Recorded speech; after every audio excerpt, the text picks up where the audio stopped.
which we thought was in line with the Ghana tradition. When the Ghana Mantse has taken his oath of office at Amugina, his ceremonies for installation ends. But in our judgment, the Ghana state has enlarged and become even more populated. And therefore, we thought it would be in line with the spirit of installation to bring the Ghana Mantse to a greater number of his people. And how best do you do that than to organize a coronation, which is interaction between the chief and his people? And we saw that despite all the efforts which were made by distractors to stop it, by insisting that there were injunctions and what have you, it came out rather very well, and good Ghanaians came to defend their Ghana state and their chief. And I'm eternally grateful to them, and I'm sure that falls within the spirit of the oath we have taken together, me to them and they to me, that we shall defend each other in times of adversity. So that is what the coronation was about. Yes, and during your coronation, you talked about development in the Ghana state, the jobs for the youth, education, economic activity, and other things. How are you going to go about these? Well, I said this from the background that the Ghana state was originally planned for a period for a population of 350,000 people, not more. Today we have a quarter of the entire national population of 20 million or so resident in Accra. At least 4 million reside here, and 1 million is transitory, meaning they come in and go doing various things. But you add them to the population because at any given time they are here doing what it is they do. We do have people coming from the interior. This is the drag from the interior to the center, which is not unique to us. It is common with most metropolises. But those who come here do not come with skills. They come in with expectations only. And they add to the numbers of our own people who are not schooled, not properly trained, who look for local jobs to do, odds and ends and so on. And therefore, we ought to assist government in finding solutions to the masses of people who come here looking for the better life. For our people living in Gamashi, it seems as though time has passed by rather swiftly, because I insist that in the 50 years of independence, we have very little to show by way of development in that area. In fact, we have depletion of schools. We have no churches in central Accra, where previously we had clinics. We don't have them anymore. We had the Dr. Bruce Clinic in Sempe, and then the other Dr. Bruce Memorial Hospital at the post office. All of these have vanished. Anything which served as an institution for the profit of our people seem to have vanished. And regrettably, nothing is being done to even inspire the youth to educate themselves, to train themselves, and be facilitated to look for opportunities beyond their environment.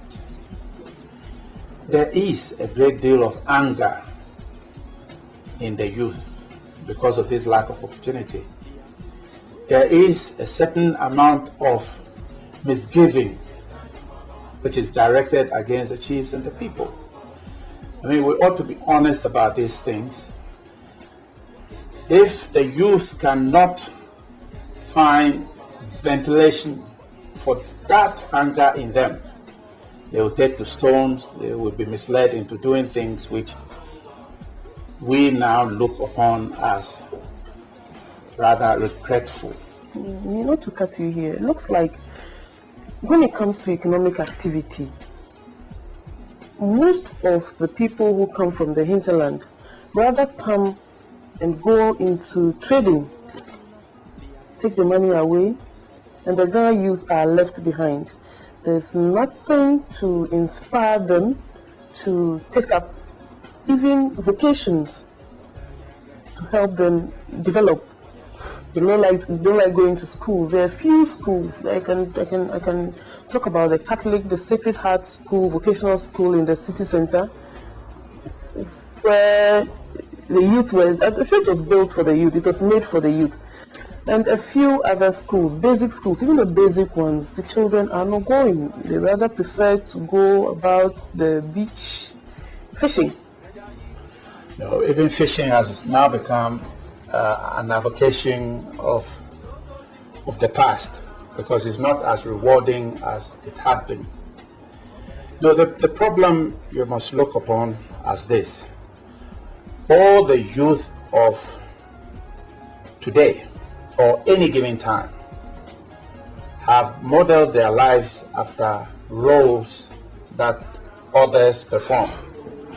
When we were growing up, we took to serving bishops because we liked them for being bishops.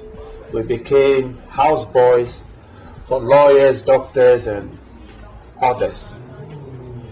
We admired those who were the lawyers who lived within the communities, the doctors who lived within the communities, and so forth. We also had the harbor, which served as a major area of employment.